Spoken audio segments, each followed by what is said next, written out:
यह अवतार तब हुआ था जब ब्रह्मा के पुत्र दक्ष ने यज्ञ का आयोजन किया, लेकिन भगवान शिव को उसमें नहीं बुलाया। जबकि दक्ष की पुत्री सती का विवाह शिव से हुआ था। यज्ञ की बात ज्ञात होने पर सती ने भी वहां चलने को कहा, लेकिन शिव ने बिना आमंत्रण के जाने से मना कर दिया। फिर भी सती जिद कर अकेली ही वहां चली गई।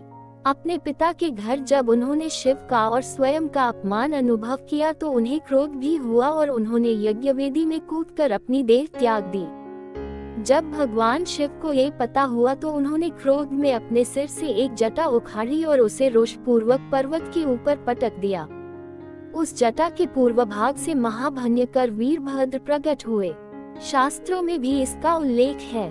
क्रुद्ध सुदिष्टपुट सधूर्जति जटा तैद्वा हलिष्टोग्र रोचिषम उत्कृत्य रुद्र सहसोत्थितो हसन गंभीर नादो विसृजता भुवि ततोतिकायस्तनुवास प्रशिंदिव श्रीमद् भागवत -4:5/1।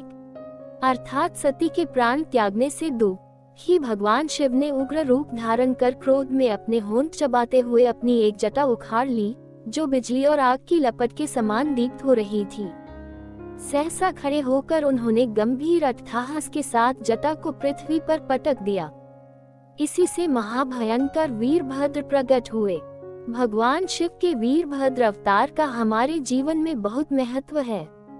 यह अवतार हमें संदेश देता है कि शक्ति का प्रयोग वही करें जहां उसका सदुपयोग हो।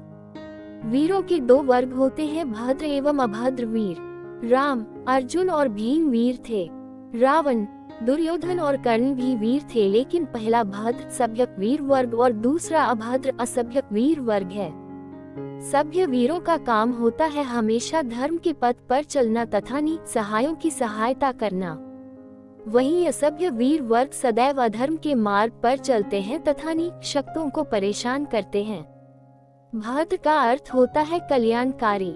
अतः वीरता के साथ भद्रता की अनिवार्यता इस अवतार से प्रतिपादित होती है।